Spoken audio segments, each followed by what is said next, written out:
Hi there, Chris here, and a little slink dog right here, right there. So recently, John Locke did a video on how to shim a pad or a lock cylinder if you didn't have a key, and those you can do from the back, and also Beer Can did a video. He tried it and he was able to do it.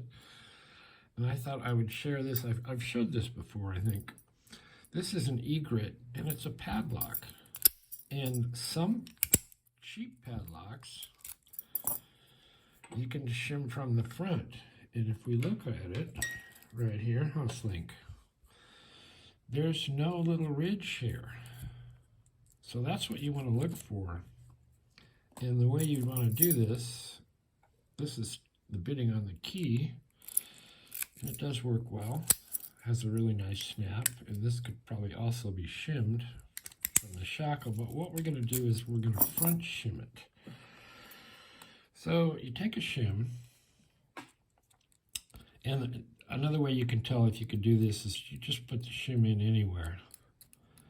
Preferably on the side or the bottom, and see, now this shim, you got to pick your shims carefully. You see that little bend in there? That's not going to help us. But if you have a nice fresh shim and a steady hand,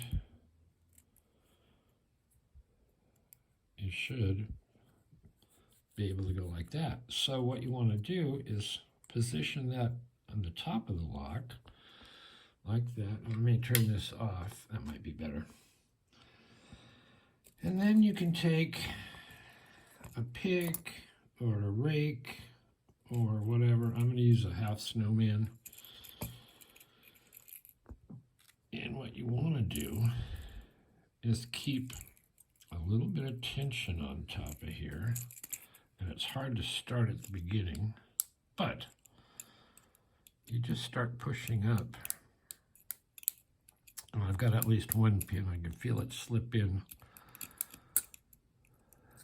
And you want to keep it going straight because sometimes it wants to skew off to the side. So let's see here. I got another pin.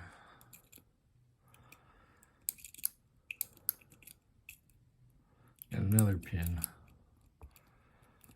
Got another pin. And I think that's it. I think that's as far as it's going to go.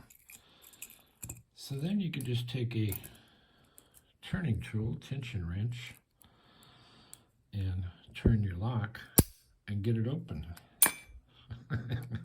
And spit your wrench out. So that's another little trick. Doesn't work on all of them because most of them, the lock companies are smart enough to have a little ridge there that you can't get by. But if you can see clear there without the ridge, you can do it. And also, let's see if I can find one. The push key locks you can do.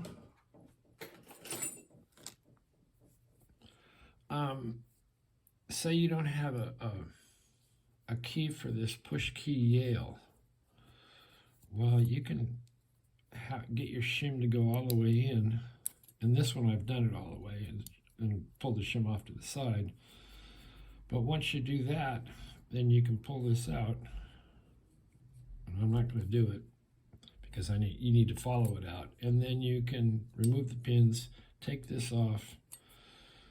Why do we take? Oh, I know. You want to take this off because there's a little retainer that retains this shackle. It's a little spring, that forked spring that hits a little spot here. But you can also do it with these, to take these apart and then make a key for it. So front shimming is kind of fun, and usually it's not too hard. And you can also front shim or back shim a cylinder lock with, instead of using, like I use this, if you have the proper key blank, you stick the key blank all the way and start your shim in, and just either from the front pull it, shove it in, and that key blank will lift up the pins, and as you lift up the pins to the correct height, you can shove the shim in. Or doing it from the back, you shove your key blank in all the way from the back and put pressure, pressure, pressure, pressure. You wouldn't be doing it with this type, you'd be doing it with a cylinder type. So you put key blank all the way in, pressure, pressure, pressure, pressure, pressure, turn. So another fun thing you can do with shimming. Anyway, thanks for watching. We will see you next time.